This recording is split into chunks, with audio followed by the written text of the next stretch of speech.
New year, same Broncos for a second straight week, maybe for like a seventh straight year, unfortunately. But is this different? Is this year different? Yeah, I think it feels different because we actually feel like we could win games. Last year, it got to a point where we just knew if we got down by even 3 points, like it wasn't even a chance. And then even last night, I mean, we had a chance to tie up the game, go into overtime, maybe make something happen. I think the DB was there a little bit early. So it does feel a little different, but it's just as frustrating. Yeah, it's maybe more frustrating. I agree, Todd. And a thing why this is different this year is because not only did the Broncos have opportunities to win both those games, they're up 18 yesterday, so they definitely had an opportunity to win, and then they only lost by 1 to the Raiders the week before, so they are in these games.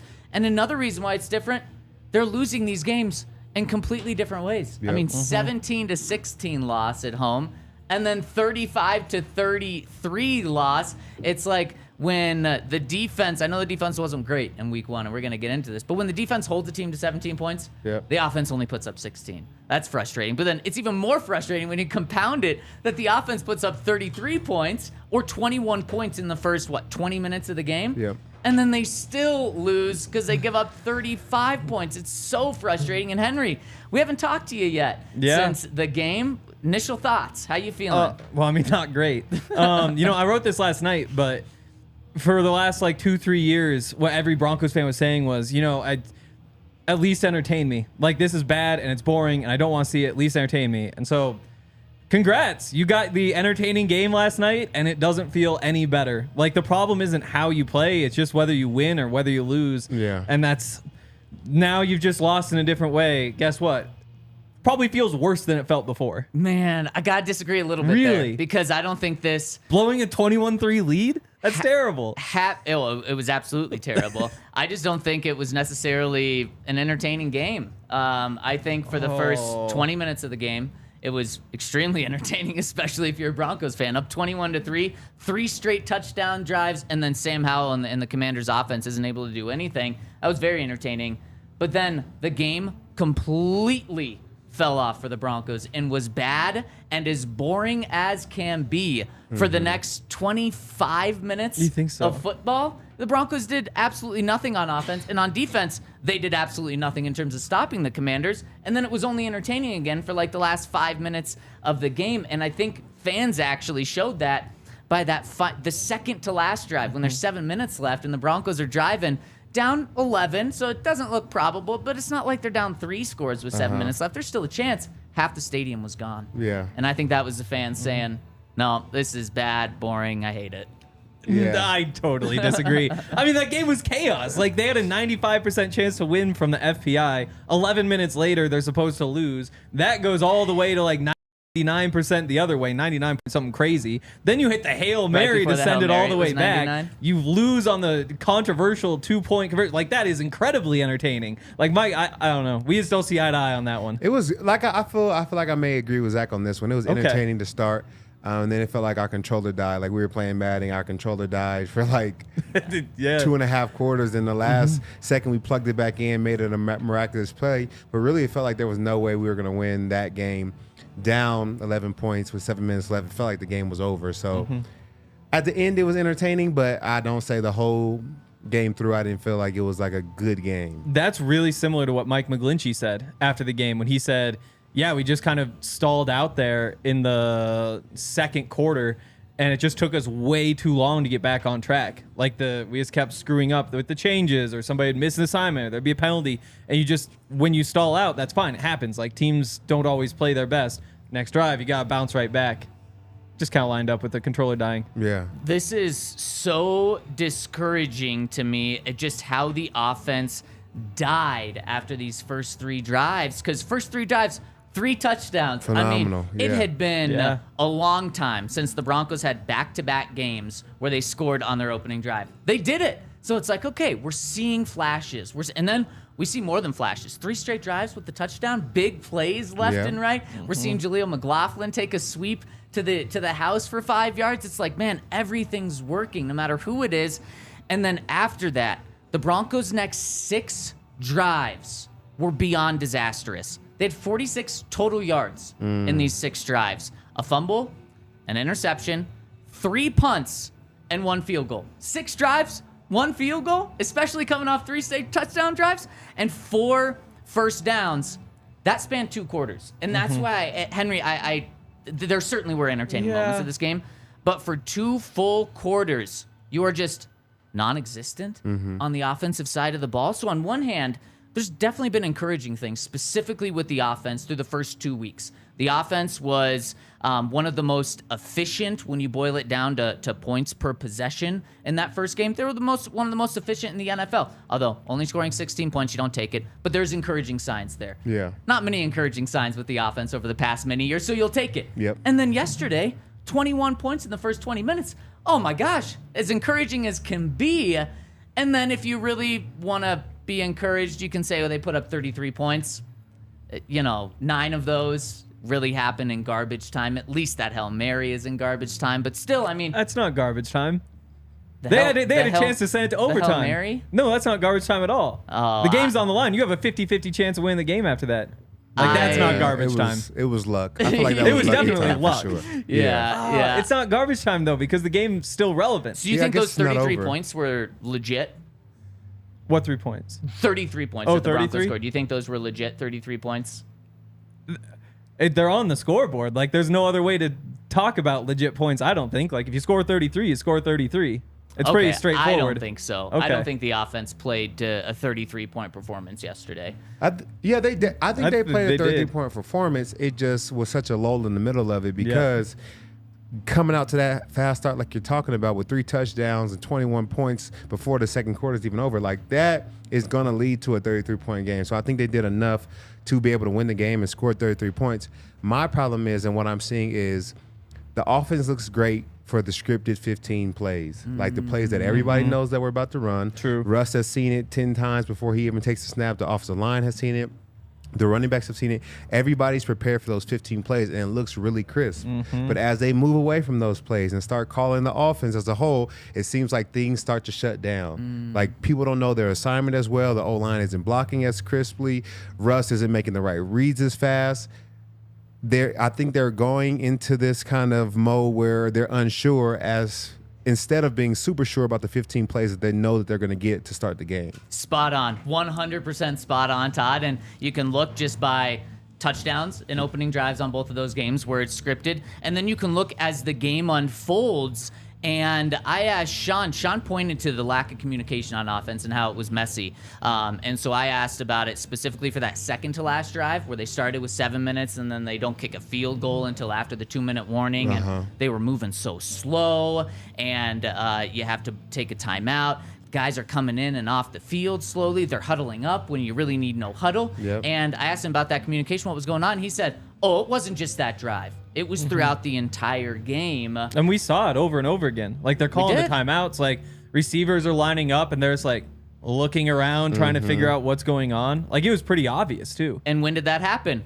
Right after about the 9-minute mark in the second quarter when those 15 plays, when the scripted part is done.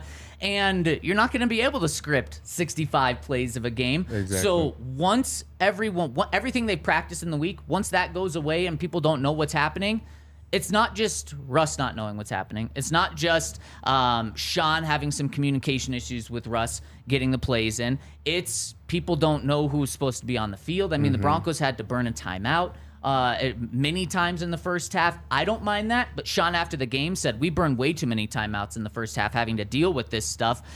So the question is, how do you fix that? How big of a deal is that when you're great, when it's scripted, and things seem chaotic when it's not? I think it's a pretty big deal. And, you know, Sean talked about even needing wristbands. And I thought that was like kind of like a big slap in the face saying, like, we can't communicate well enough even to run some good plays. Like, you have a 12-year veteran quarterback. He should be able to operate things without needing a wristband. But it shows that he's not comfortable. And I've heard different things about his time in Seattle, about who was calling plays, who would bring plays in, whether it was a fullback or different guys to assist him. He's obviously not comfortable calling these long plays, unscripted, trying to figure it out. And I think if they have to go to wristbands, then that's what they have to do. But you can't have situations where everybody's scrambling. They don't know. Even if Russ was to call the wrong play, as long as everybody ran the wrong play right, I think we would be happy with the result, because if we're all wrong, we're all right. Yeah, and last year, you mentioned in Seattle, there were certainly rumblings, and maybe you've even heard even more than the rumblings just about that. That was a question that we all kind of heard before he was in Seattle or when he came over. But then last year, this issue was absolutely here. In fact, week 2, the exact same week as yesterday's game, the play clock. The fans had to count down the play clock because they weren't able to get the plays in, because they weren't able to get the line of scrimmage in time, because maybe the plays weren't getting in. We all looked at Nathaniel Hackett. And sure did. I think maybe rightfully so. I mean, we were all convinced it was Nathaniel Hackett not getting the play in. But now it's happening with a different head coach, one that's supposed to absolutely know his stuff, especially on the offensive side of the ball. And now you kind of got to ask the question, okay, was it all Nathaniel Hackett? Or maybe is it how much is on Russ now? I certainly think there's some on Russ. And is Sean going to be able to change to Russ and alter to Russ? And I think we got a sign that might happen. And let's break that down after I tell you about our friends over at Game Time. Use the promo code DNVR to get $20 off your first purchase over at Game Time. Broncos are on the road the next 2 weeks. Next time they come home, Nathaniel Hackett and the Jets are in town. I know Broncos fans are going to want to be at that game because regardless of what the Broncos record is, that's going to be fun. Henry, it may be not an entertaining football game in terms of the football. It's going to be an entertaining game because counting down the play clock, that could be happening at this game. You're going to want to make sure to go over to Game Time. If you're traveling out to Miami to see the Broncos Dolphins, if you're going to Chicago to see the Broncos Bears, use that promo code DNVR to get $20 off your first purchase over at Game Time. And also go get yourself a drink from Spirit Hound. They make all sorts of stuff right here in Lyons, Colorado. They've got award-winning whiskey. They actually won the 2022 Whiskey of the Year award at the London Spirits competition. And they've got the finest ingredients available for all of their whiskey, their gin, their vodka. They bring it in from all across the state. And actually, you can bring some in. If you bring in some juniper berries to their distillery in Lyons, then you'll get a free cocktail. Spirit Hound is available in 40 different states. There's a new tasting room in the Highlands that we actually went out there about a month or so ago. It's a really cool place. I definitely recommend that. And like I said, they're available in 40 plus states. You can order online, or you can just pick up their whiskey, vodka, and gin at stores across Colorado. Head on over to spirithounds.com for availability and details on how and where to buy. Not an ideal start for the Broncos, 0-2, but as always, you guys are the best. The tailgate was popping yesterday, popping after week 1. Got to give some shout-outs to John, Eric, Brendan, Vinny. Met so many of you guys yesterday at the tailgate, at the game. Always love seeing you. So shout out to you guys. And shout out to the people tuning in with us right now. Hit us with a thumbs up. It really supports us. We've got so many people watching that haven't hit us with a thumbs up. It helps us out. We really appreciate it. Okay, so we talk about how the Broncos might have some communication issues. Regardless of who it's on, you just have to change in order to fix that. And Sean has admitted after 2 weeks, they're already doing that. They're already going to change things up to help Russell Wilson, to help the offense so that you don't have these communication issues. Today, Sean said that the Broncos are going to shorten the verbiage on, really, he's talking about both sides of the ball because he said the communication wasn't as good on defense either, but specifically with the offense, he said we got to shorten up the verbiage, make it easier to get the play calling, quicker to get to the line. And then he also said if we need to use a wristband, we will do that. I think that's a good start. Because you can't wait until week 10 to do this if you're already noticing problems. So I do like that Sean is doing this right now. Yeah, I do too. I wonder if shortening up the verbiage also means changing the plays, making them more vanilla. I think that last week was very vanilla. He did a great job with it. This week, you saw more shots. You saw more plays down the field. You saw more deep passing attack to where it's a little bit more tricky as far as getting that play called in. There's more complexities as far as telling the tight end what to do, the wide receivers what to do. They're much longer plays. So maybe it needs to be more of a vanilla offense as well as shorter plays so that he does feel comfortable. Does that take away our deep threat passing game? Maybe so, but I think at least it puts together a good, competent offense. Yep. And, we talked about this spring. There was a great ESPN story a few years ago where they basically went inside the communication between Drew Brees and Sean Payton and how all of that works. And the way that they call plays, it goes through like the whole system and all that. But what it boils down to is it might be like 12 words is the name of the play. But when Sean tells Drew the first 3 words, Sean's like, okay, got it, because he just knows what the rest of that's going to be. But each one of those words means something else. It's like, oh, this guy's running a slant back there. But in general, he's running a slant on the backside, so you don't necessarily have to say it.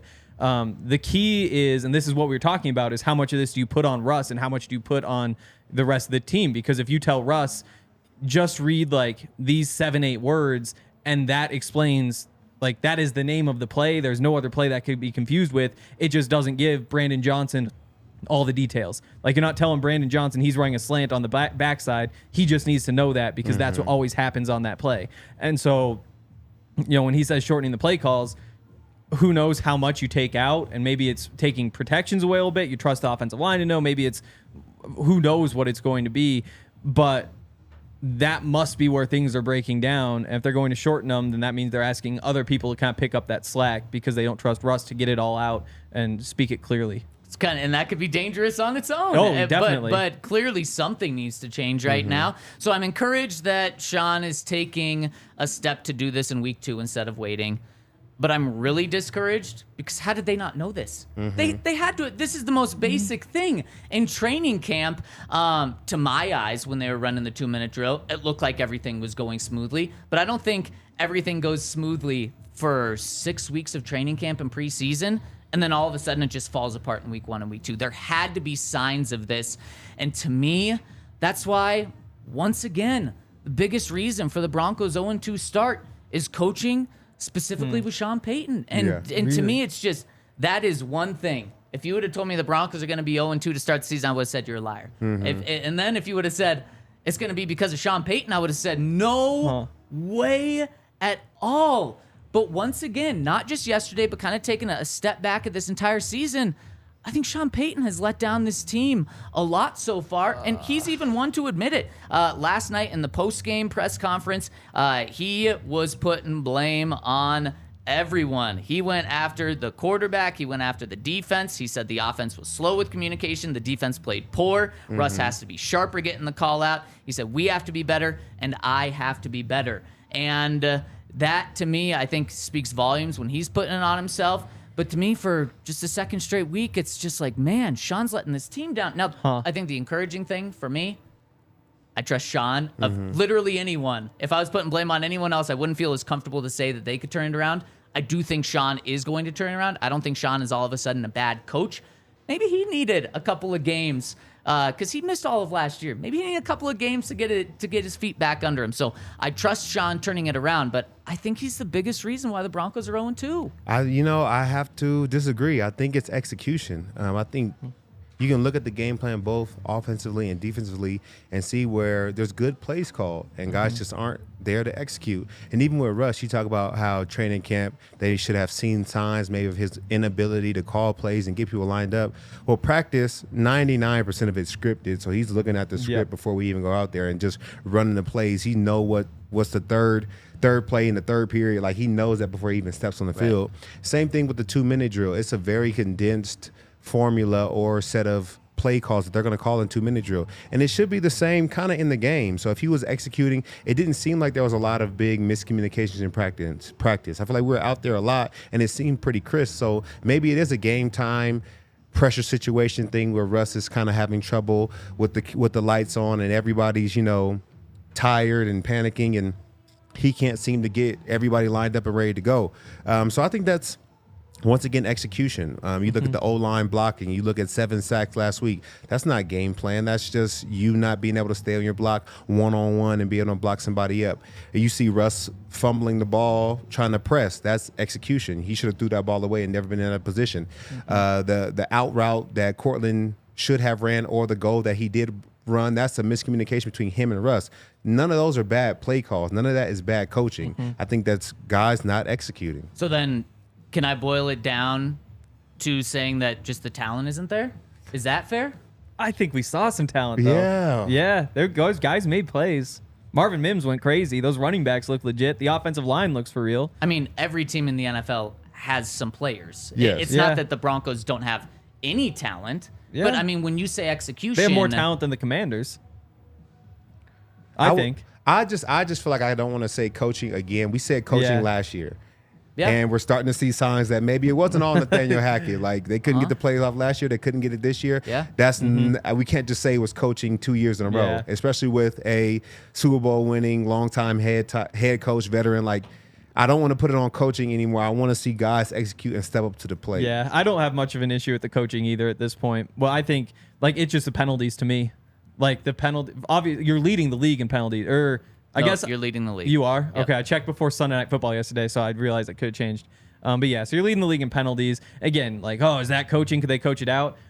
I think sometimes players are just prone to getting penalties called. Like, this is a team that led the league in penalty yards last year. Like, if you thought you'd just show up and that go away, probably unrealistic. But you go through, a face mask on Nick Benito, negated a sack, turns a 3rd and 18 into a 1st and 10. That's a touchdown drive. Winds up being a touchdown drive.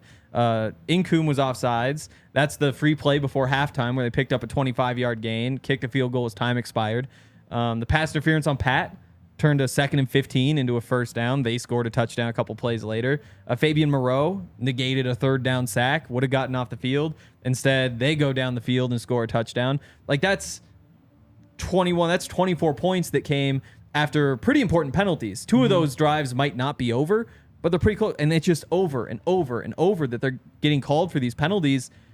You're not going to win football games. You're especially not going to win close football games like they've played when you're getting called for that many penalties. Yeah, 100%.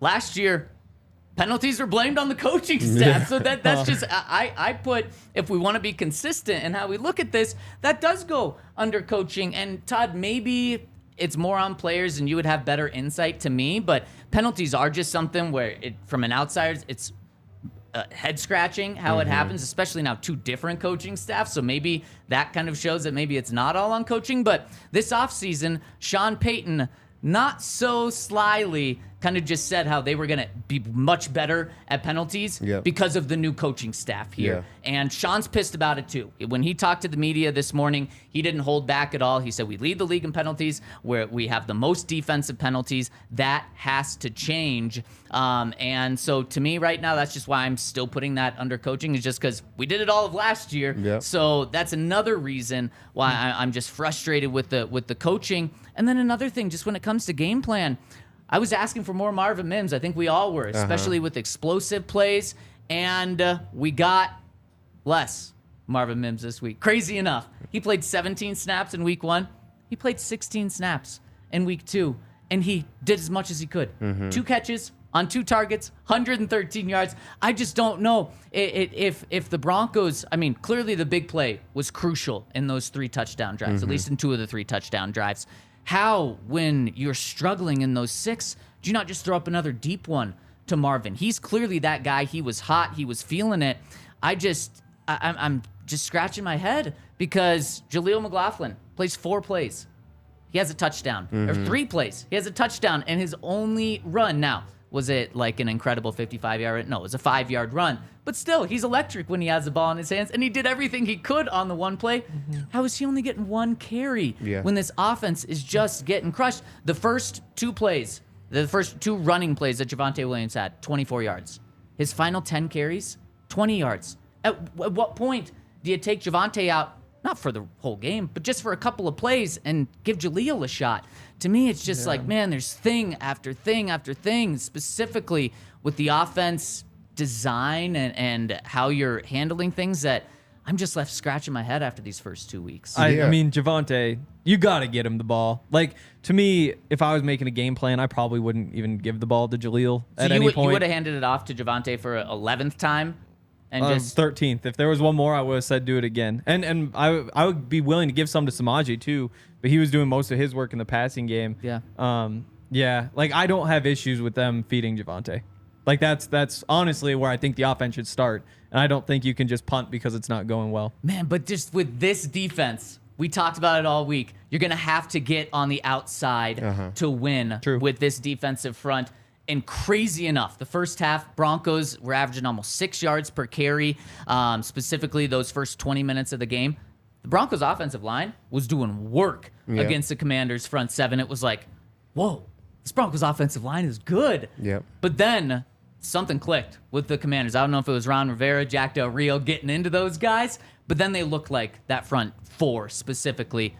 You couldn't do anything inside. And so to me, once they clamped down, you had to adjust, and I just didn't see it. Yeah, I agree with some of the points you're making for sure, because Sean said a lot to start the season. He put a lot of expectations out there. He had a lot to say about the previous coaching staff. So we expected this to be much better, and as of right now, it's not. So I totally agree with putting some onus on him. I think that it is mostly on the players, but coaching does play a big part. Like you say, the game plan, the first 15 every week, phenomenal. But I think we haven't made the adjustments we need to in the second half. I think last week Russ had 54 yards of total offense in the second half, and this week wasn't much better until the Hail Mary. So our second half offense, our second half game plan is not there. Maybe we should script a first 15, and some people do this, a first 15 for the first half, and then they also do a first 15 for the second half. So and then I don't like that a lot of times coordinators run a first 15, but they leave those plays in the first 15. Like, they don't recycle those plays to play 39 and play 45. Like, that's just first 15 plays. Like, we need to see what worked and then kind of recycle that in somewhere down the line, to hit Marvin Mims for another deep ball or give Jaleel, some more outside runs. I think we can recycle some of those plays so that we can use the ones that hurt them the most again. And to me, the thing that's probably the most discouraging about all of this is it's far from just all on Sean, all on the coaching staff, all on the offensive side of the ball. You put up 33 points, you should win every game. The defense has been just as concerning. And so a lot of people are blaming the defense as well. And I don't think there's one right answer to this. I think a lot of things are to blame when you lose 2 games at home. You're 0-2 against maybe 2 of the 3 easiest teams you're going to play this year, 2 of the 4 easiest teams you're going to play this year. And the defense, that first game, they only gave up 17 points, but points per drive, it, I think, led the league in week 1. And then yesterday, giving up 35 points. It seemed like at times the defense was there. Nick Bonito, the pressure, first 3 drives, you have 3 sacks. Nick Bonito's playing with his hair on fire. But then just as the game goes on, the defense just isn't able to get stops. And Sam Howell, all of a sudden, in the second half and the second quarter, we didn't know he could do it this way. Yeah. Because Sam Howell, this was his first road start, and he looked all world in this game. Yeah. But again, I mean, that's a scouting report. He likes those tight window throws. He hits a lot of them. He misses a couple. Yesterday, just mostly hit. And that's what happens is, like, both those touchdowns, unbelievable balls. Like, especially that deeper one. And it's just tough to watch because it's between Delary and Turner Yell, and you're like, oh, if that's Kareem, he's getting there. Like, he's breaking that one up.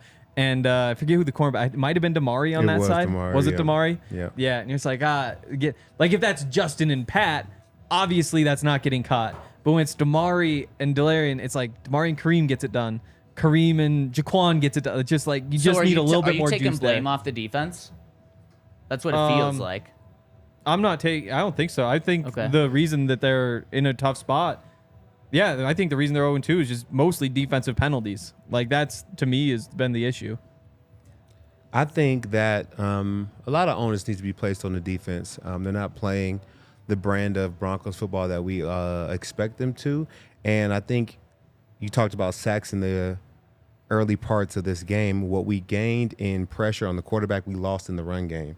Our run game looked really bad. I feel like we couldn't tackle well. They were breaking tackles. Yeah. Robinson was running for days and really making stuff happen. And then when we dialed up a pressure, the screen game came alive. A lot of his passing yards came in the screen game. There were so many screens where it was him and 2 O-linemen and maybe either Josie Jewell or Alex Singleton. And it's just like, that's not going to work. We can't defend that way. We should know that screens are coming. I didn't really see anybody rallying to the ball, and a lot of missed tackles in open field. Yep.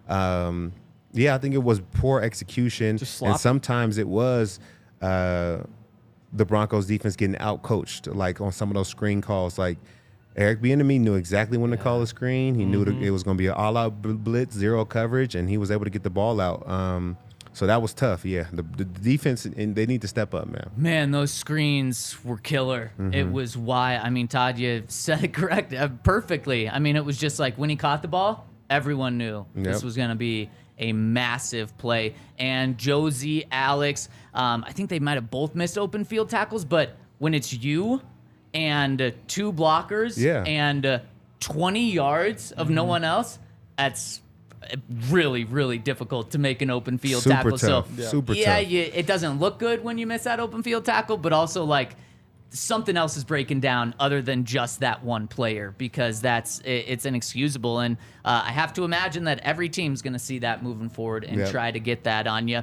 There was some good news this morning on Kareem Jackson. Let's get to that after I tell you about our friends over at Breckenridge Brewery. We've got some Broncos Country Pale Ale on set right now. You're going to want some through the good times, through the bad, but certainly on game days, you're going to want some Breckenridge Brewery. And you're going to have to check out their lineup this week because Broncos playing at 11 a.m. You can start with a little beer mosa. I think some orange juice in those Broncos Country Pale Ales will go pretty darn nice. Maybe you start with something a little fruity if you want, but you can get it all over at breckbrew.com, the official beer of DNVR. You can find their beer locator to find out exactly where to get all of Breckenridge beer over at breckbrew.com. And while the sun is out, if you want to protect your eyes or if you want to hide your tears during these losses, check out our friends over at Shady Rays using the code DNVR for 50% off. You can take on the sun with gear that is built to last. Our friends at Shady Rays have you covered for the warm weather ahead with premium polarized shades at an affordable price. And the great thing about Shady Rays is, if you buy 2 or more, you get 50% off. But also, they have the best protection policy ever. If you break them, if you lose them, even on the day you buy them, you can bring them back, no questions asked. They'll get you a new pair. You can wear your Shady Rays with confidence because they have your back for long after you purchase them. Once again, check out our friends over at Shady Rays using code DNVR for 50% off. So some good news about Kareem Jackson coming in from Jeremy Fowler. While the NFL's still looking into Kareem Jackson's hit and what exactly to do, he's not expected to be suspended for that hit. And I got to say, I'm surprised. I'm surprised by this because week 1, he had a hit, which he was fined for. He's certainly going to be fined for this hit. He was ejected too. I just thought that the NFL was going to send a message to him and to the rest of the league about these hits. So I think it's really good for the Broncos too. I'm surprised, but I think it's really good because you look at this next team they're going to play, the Dolphins. You're going to need all the safeties you can have, and Kareem Jackson's someone you really need. So in terms of this next game, this is huge news for the Broncos, in my opinion. Yeah, he's an important piece of that Broncos defense. You can see what kind of holes his absence really created. So we need him. It sucks. I think that he was trying to lead with his shoulder, which I know is what they have taught us over the years. Don't lead with your head. And I think it's at the goal line. This is for a touchdown. He's trying to break up the ball. And it just so happens that the ball is at eye level when he launches himself. And by the time he gets there, he pulls it down. So all he hits is all helmet. So I don't think he was trying to be intentional. Like a bad player, so I think the league knows that, but he is super important, especially this week. You talked about it. We're going to need some help deep for sure. Yep, and I think it's a play you have to try to make. Like, if it's 4th down, ball's in the end zone, like, tight end catches the ball up here and tries to bring it down, you got to do what you can to knock that ball out, especially because the penalty is just so small. Like, it's either 15 yards on a kickoff, or what they did is they moved it up to the 1-yard line, converted the 2-point conversion. It reminds me of like the Aqib Talib face mask at the goal line in the Super Bowl, where it's like, wow, that was a really dirty play where he just grabbed his head, stops him from going into the end zone.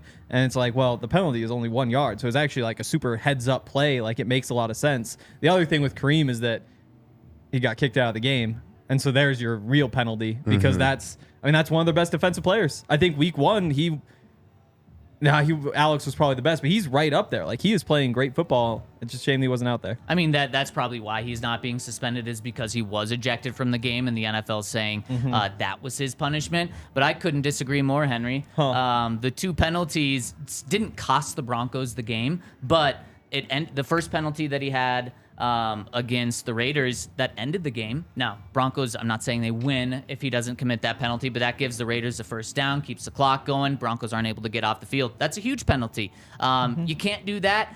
Not a dirty play by any means, but you can't do that. And then this one, it ended up being a 1 yard penalty, but if he drops that ball and it's not a touchdown, it's a massive penalty. It's first and goal from the 1 then. But if he drops the ball, then it's probably like the ball's probably down there. Like, he probably knocks the ball out But it's probably not a penalty if he knocks the ball out.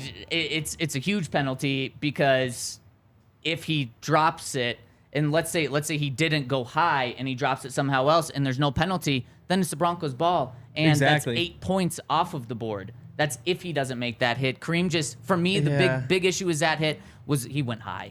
And I think there was no dirty intent in there. That's just how Kareem plays. But I think he's got to change that way, especially in the next few weeks, because I do think one more of these, and he will be suspended. And we're talking about how important he is. You don't have Caden Stearns. DTY got hurt in the game, too. You were down to one true safety in that game. You had to take your nickel cornerback, Sang Bassi, and put him back at safety. Kareem just has to take a step back from the hard hits, which is so tough because that's his game. That's what makes him so good. Yep. But I just think one more in the next couple weeks and he's going to be suspended, and that's really going to hurt the team. Yeah, we definitely can't have any more. And I think you're saying, like, the risk to reward just isn't there for those massive collisions. And last week it was like the lowest of the low he could go, trying to make the tackle, and then he went high. Like, it's just, a bad situation, him trying to make plays. He's trying to do what he can to help the defense, but it ends up hurting them. So he may have to take a step back and maybe play a little bit slower. But the game is so fast paced, and especially when you're talking about, it was third down and he was going for the fourth down, going for the first down. Like, you think I got to stop him here, like, and then in the goal line you're like, I can't let him catch this ball. Like, I understand his mindset, but I do think he may have to slow down a little bit to be able to make the best plays for the team. Yeah. All right, speaking of the best plays for the team, let's look at some plays get the inside scoop with Todd Davis. I knew that this was going to be an awesome segment, and last week it absolutely blew it out of the water. I cannot wait to see Todd break down some of the key moments of this Broncos game. So, Todd, let's jump in and get the inside scoop on the pivotal plays in this game. As you hear's pulling it up here, I think we've got 6 plays here. And so, Todd, tell us about this first play. Where are we starting here? I don't have my pen right now. Oh, no. Oh. Yeah, here we're going to need the pen. Get it right. All right, cool. Okay, so what are we looking at here, Todd? All right, this is 3rd and 4. This is the first period of the game, 11 minutes left on the clock. Thank you, right here. And this is what I want to talk about with rushing coverage, how well it can work together when the Broncos are playing good. So you have a 2-by-2 formation right here. You're going to see tight coverage, a body on a body. Everybody's lined up, everybody's tight, and what it does is it allows the rush to work. And I think that's what was happening towards the end of the game, is that there were so many open players down the field. Everybody's playing outside leverage man. You got a whole player in the middle to help on any routes, which is Alex Singleton. And this working together, if you can see it, everybody puts a body on a body. Everybody's covered. And this is what allows Randy Gregory to come around and get a sack. He has a good rush initially, but it's more a coverage sack. Yeah. He's blocked initially right here. But as the play goes on, this is such great coverage by the defense that it allows Randy Gregory to keep running the edge. It forces Sam Howell to come out of the pocket because nobody is open. Everybody's lined up. And this is what we call a coverage sack. This is when the Broncos are playing at their best, when they're allowing the rush and coverage to work together. And that's why they look so good in the beginning of the game, is because they were able to put this together well to allow Randy Gregory more time, and Jonathan Cooper and Nick Bonito. They had time to get to the pass rush because there wasn't so many open routes downfield starting early.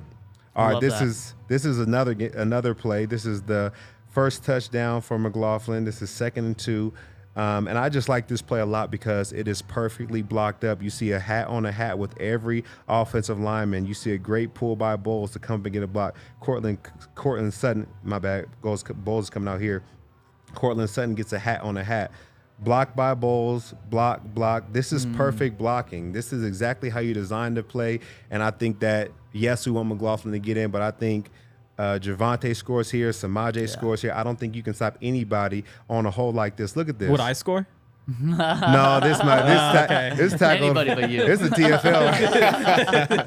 Nah, you would get in there, my man, for sure. This is just perfect blocking, and I think if the Broncos can continue.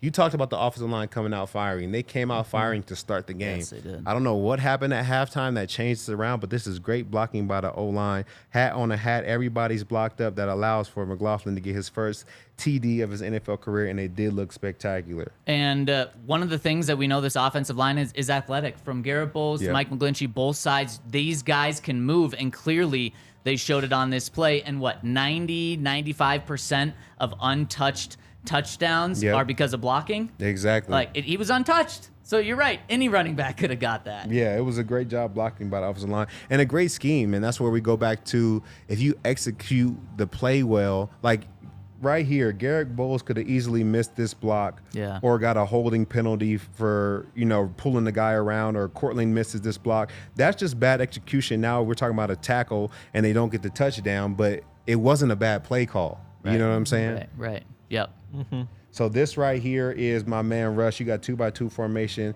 We call it slot. You got the tight ends downhill. You got the 2 wide receivers and Jerry Jeudy and Courtland up top. Broncos up 21-13. They have the ball in the Commanders' 45-yard line. I mean, it feels like the game's already over, but you can really end it. Exactly. I think you go up with a score here, 28-3. I think you really put them away. You put that nail in the coffin. But unfortunately, the Broncos aren't able to do that. And this is what I wanted to talk about as far as the momentum shift of the game. I think this was the game-changing play right here.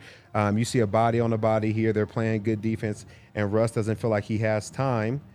The offensive line is giving up a key block in the middle right here. I think that is – who is that? Can't see who that is, but Chase Young. Chase Young coming up the middle, which forces Russ to scramble. And what Russ should do right here, when there is nowhere to go with the football, you got guys in pursuit, throw this ball away. Yes. Live to play another day. You don't have to make a spectacular play here. But unfortunately, this is where he commits the fumble on the ball. And I think this is where the Commanders get all their momentum. This is where the game changes. They go down here and they score 7 points, actually 8 points, because they get the 2-point conversion. This is the game-changing play that changes all the momentum when it really could be avoided just by simply throwing the ball away, living to play another day. Todd, I'm so happy that you brought up this play because there's so many things with this play. But the first one, I was screaming at myself saying, why didn't he throw the ball away? Because there's zero reward for not throwing it away. He was going to get a 1-yard sack. I mean, that's what he got, 1 or 2 yard sack. Yep. So it's not like he was going to run for even a yard. Just throw the ball away. Live to see another down. And one of the things that Sean talked about, he said the number one thing we talked about this week in terms of the key to win this game is not turning the ball over. He said last year, every single one of the Commanders' victories, they had at least one takeaway. Yep. All of their losses, they did not get a takeaway. Now, that's a pretty basic thing for most teams, but especially with certain teams like the Commanders, that's something you can't do, so Russ can't put the ball in harm's way. And when it's Russ going up against any defensive lineman, any quarterback going up against any defensive lineman outside of like Josh Allen, you are going to be putting the ball in harm's way. For sure. If it's like an easy sack and you're kind of running and the ball is going to be out anyways. And then even one more thing to this play, one thing we haven't talked about when talking about the blame game, who's most to blame, the refs were bad in this game. There's no doubt about it. I don't think they're the reason the Broncos blew a 21-3 lead. You but can right see the here, face mask right there. Yep, you can even see it on this copy. Blown face mask call here. Should have been Broncos ball. 15-yard penalty. They should have been in field goal range at least. But, the refs blew this call. on top of the PI at the end of the game. Yeah, I think it's just a better play if he throws us away. And, granted to I want to give a shout out to their defense. I mean, they definitely played a good play this play, and nobody was open, but that doesn't mean you have to take the sack or try to press to do too much. And then we want to talk about the defensive side of the ball. This is 1st and 10. I think we're in the third quarter. I can't see towards the bottom. Yeah, third quarter, minute and 20 seconds left. And this is where it continues to unravel. Like I said, what we gained in pass rush this week, we lost in run coverage. And I think that this play right here is a prime example of, I think it's Robinson turning this, what should be a tackle, into a long run. He's able to break 1, 2, 3. I think Josie gets bumped out right here, so he skates free, but this is all on tackling and just not coming up and stopping the run. He makes too many guys miss. There's another missed tackle right here, and then he's able to bounce to the outside, and then, did I go backwards? And now he's having Pat Surtain tackle him. We talked about it. If your corners and safeties have to tackle downfield, I think you're having a bad game and you're allowing people to run all over you, and that's exactly what was happening, is that we started missing plays in the run game, which allowed them to kind of scheme us up more. We started having the blitz to affect the pass, and that's when they started throwing in screens. We weren't working well together, and I think that's what really hurt us in the end. Todd, that was a play from the third quarter. In the third quarter, the Commanders ran the ball 7 times for 65 yards, 9.3 yards per average. Yeah, they were running all over us in that third quarter. And the thing about it is, it was so many missed tackles. It wasn't just wide open holes. Guys were missing tackles in the hole, outside the hole, in space. And I think that's, if you want to play a good brand of football, tackling has to be key. This one right here is fourth quarter, 10 minutes and 17 seconds left, 2nd and 8. We talked about the screen game. I don't know how Bieniemy knew so well what Vance Joseph was trying to run here, but he could tell that this was going to be a blitz. You're going to have everybody blitz on this play, and what it looks like is a great sack coming, ends up being a huge play. You can't see the other side of this, but there's nobody out here. 1, 2, 3, 4, 5, 6. We have 6 guys here on the quarterback. We have 2 guys out blocking, and the rest of everybody else besides Justin Simmons is man-to-man. This is zero coverage. And so now you have these 2 big bodies against who are 2 little bodies as far as DBs. And luckily, this is not a touchdown, but we lost so many big plays to screens just because they were called at the right time. I think we have to do a better job of scheming this up. And really, when you have an all-out blitz, somebody is responsible for this running back. Yep. They basically say, like, if you're blitzing, we're building an all-out blitz, if the running back comes through your hole, you got to grab him because nobody else is responsible for him. So this is on one of the D linemen that needs to make a play and just put hands on him. Just don't let him get out free, and that's how we avoid this long screen. And something that's just so apparent in this game, Vance Joseph, Eric Bieniemy, 2 friends going back to college, going up against each other. EB was great in this game. And also, I mean, just you look at that screen, a lot of times screens are really easy to diagnose, like, right away, especially from sitting up on top in the press box. You can tell. That one you couldn't. Yep. I mean, what they executed and called that perfectly. They definitely did. Last play, this is the Hail Mary, man. You got 2x2, and the Broncos actually did a great job of running this Hail Mary. So as the play progresses, what they want to do is they're going to have their best pass catcher up front, which is Courtland. He's going to be the first person to try to get his hands on the ball. And Brandon Johnson is exactly where he needs to be. They have him go down there for the tip balls. He's not actually trying to catch this. They wanted to go to Courtland and have him fall in the end zone, but if he doesn't catch it, Brandon Johnson is exactly where he needs to be, and that's what leads to this great two-handed bobbled catch because he's in the right position. And this is just going to show you, like, even on crazy plays like a Hail Mary where you're throwing it up, if guys are in the right position, if they where they're told to be to execute the play, he did exactly what he was supposed to be.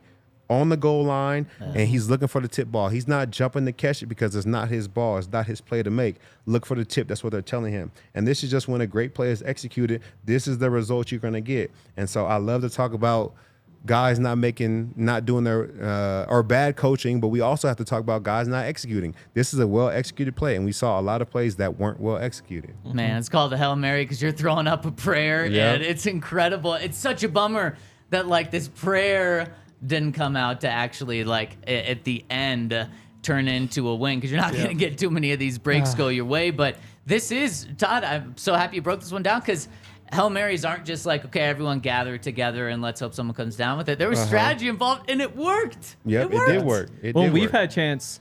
I guess there was one practice in particular that we haven't brought up, but basically we got to hear how Sean coaches all those things. Wish I could tell you guys more, but it's pretty incredible to listen to. I think we kind of saw it. We saw some of it, yeah. But they've got like tweaks and all that sort of stuff they can get to too. Yeah, we did. Man, Todd, another awesome breakdown. One of my favorite segments of the week. That is so cool to see how the Broncos did some things well, but also could be better. The Broncos are going to have to be better this week, playing the 2-0 Miami Dolphins. And if you want to bet on this game, Broncos within a touchdown on the road over at DraftKings Sportsbook right now. 6.5 is what the Broncos are underdogs by. 11 a.m. game in Miami, playing the 2-0 Dolphins. So many storylines here. Vic Fangio, Bradley Chubb, Mike McDaniel, who's from Colorado. We're going to break it all down. But if you want to get in on that early line, you think the Broncos are going to stay within 6.5 points, you think the Dolphins are going to beat them by more than a touchdown, you can get that over at DraftKings Sportsbook, and they're going to give you $200 in bonus bets instantly if you place a $5 bet over at DraftKings Sportsbook. That's all you have to do. What a great way to get involved in the NFL and with DraftKings than by placing $5 bet on any NFL game, and you're going to get $200 in bonus bets instantly. Place a bet on tonight's game, $5, and you're going to get $200 in bonus bets. So check them out over at DraftKings Sportsbook. If you have a gambling problem, call 1-800-GAMBLER or visit www.1800gambler.net. In New York, call 877-8-HOPE-NEW YORK or text HOPE-NEW YORK. In Connecticut, help is available for problems gambling, 888-789-7777. Visit ccpg.org. Please play responsibly. On behalf of Boot Hill Casino and Resort in Kansas, licensee partner Golden Nugget, Lake Charles, Los Angeles, or Louisiana. 21 plus age varies by jurisdiction. Void in Ontario. See sportsbook.com/football terms for eligibility, terms and responsibly gambling restrictions. Bonus bets expire 7 days after issuance. Eligibility and restrictions apply, and use that code DNVR over at DraftKings Sportsbook. Yeah, and go sign up for Volo too, because it's a lot of fun to go play sports. You can play cornhole, you can play darts, you can play volleyball, you can play soccer. Oh, I don't know if they have hockey. I don't think they do. So there's one thing that they don't have, but they have just about everything else. Field hockey or something. Oh, I bet they do. They've got like 30 or 40 different sports. They've got leagues that happen all around the city. So even if you're way out of town, there's actually probably something pretty close to you. And right now, if you use the code DNVR10, then you can get $10 off when you sign up. The best way to do it is probably to get their monthly pass, which is $20 a month, or $200 per year. It's unlimited pickups, drop-ins, and tournaments. And like I said, use the code DNVR10 for $10 off at www.volosports.com/Denver. Let's dish out our DraftKings Sportsbook pick of the week really quick, because I'm going to tonight's game, and we have this weird doubleheader tonight, but it's not a real doubleheader for Monday Night Football. It's like one game starts at 5:15, the other game at 6:15. I believe one's on like ABC and ESPN, the other's on ESPN2. But I just like taking the favorites and parlaying them together. So I'm going to take the Saints to win straight up and the Browns to win straight up. You get plus 186 odds. I like that. I think the Browns are the better team than the Steelers, and the Saints should be able to take care of a Panthers team that's young and really banged up. You know, and I'm going to take the New York Giants against the 49ers. Ooh. I know they're plus 10.5. They went scoreless for the first 6 quarters of their season, but they scored 14 points in the third quarter last week, 17 points in the fourth quarter. Something clicked. Yeah. I don't know what it was, but something clicked. So I don't see them losing by 10.5, maybe 9. So I'm taking the spread on that one. Yep. I like that. I'm torn between 2, so I'm going to parlay them. Oh, there we go. First, Buffs on Saturday, plus 800 against Oregon. Oh, you're doing money line. Yeah, I can't believe 8-1 odds on the Buffs win that game. Like, the Buffs are good. Like, I understand why Oregon would be favored just because, like, the trenches, that sort of thing. 8-1, though, blows my mind. And then also the Broncos, like, plus 230. They haven't been far off from winning either of these games. Like, I know they shouldn't be favored, but I do think that they should be a lot closer, and I like the plus 230. What are those odds if you're parlaying them? Plus 2,700. Plus 2,700. Yep, $10 bet, you get $287. I love it. I love it. So that's our DraftKings Sportsbook pick of the week. Let's hop into the comment section and talk to the people.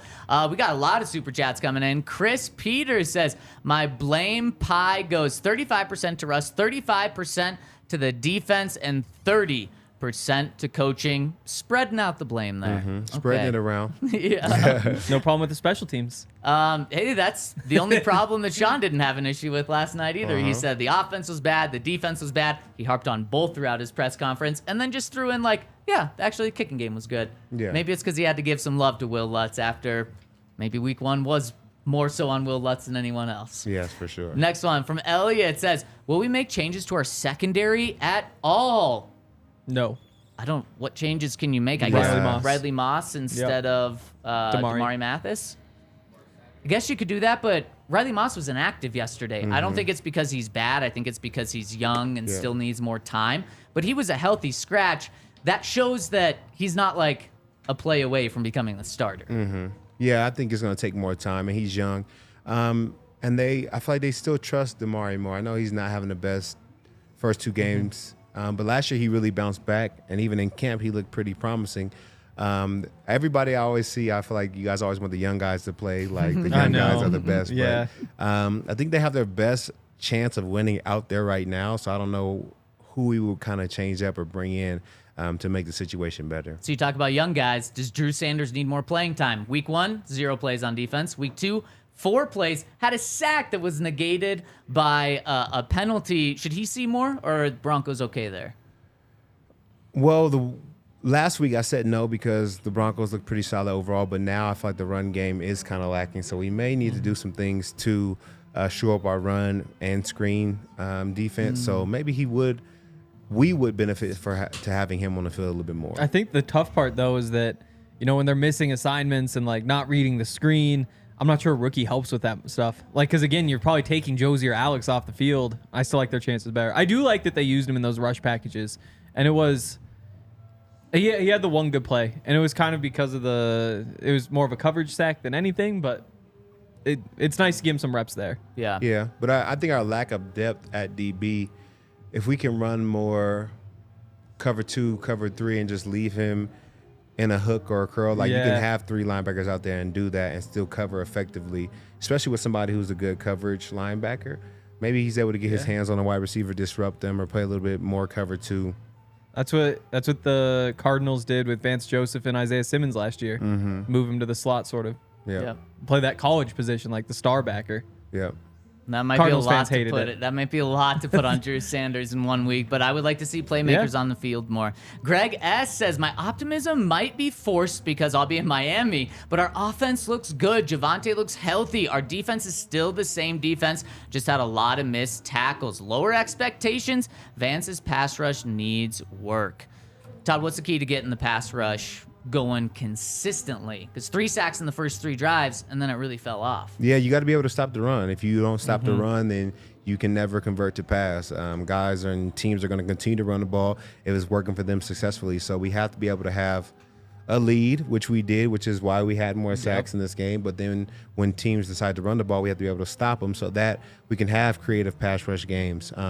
I don't really see too many games. I see blitzes from the linebackers or a safety, but there's not really exits, which is the end and the outside linebacker twisting, or stunts between the interior line. There's not many stunts. It's more try to win your one-on-one, and we're going to have somebody blitz. Maybe they should work more stunts between outside linebackers, DNs, to be able to make things happen. Yeah, maybe that'll get Zach Allen a little more involved too. Yeah, I like that. Mile High Sing, we got to get through these really quick. Per MHR, Russ is projected to have 4,122 yards, 42 touchdowns, 8 interceptions, and 485 rushing yards. If this is accurate, Russ is not the problem.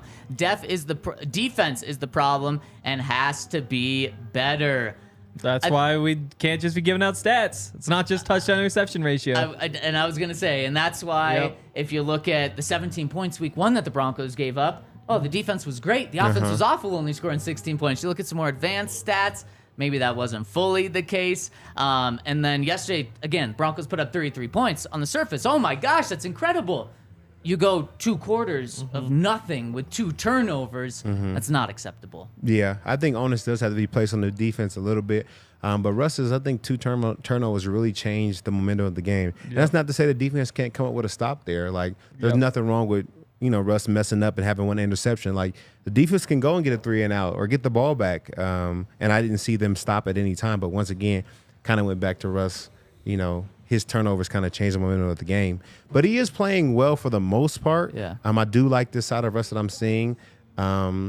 It just got to work together. It got to work together. Offense has to play good, and defense has to play good as well. Yeah. Himothy says, I just think back to the PHNX guys telling us about Vance Joseph not playing rookies, and it looks like they were right. I think Drew should be out there. I'm curious to see, does Drew have 4 plays again next week, or does that jump up to 10 plays? Because Vance did increase it, although 4 plays, but he did increase it from week 1 to week 2. So I'm curious to see how that goes there. I'd guess it's still just that rush package. So as often as they're playing that like double A gap type game, then throw him in there. But it'll just depend on whether they're winning or not. And I guess with the Dolphins, just because of the way they play, you might be able to get it out there even more.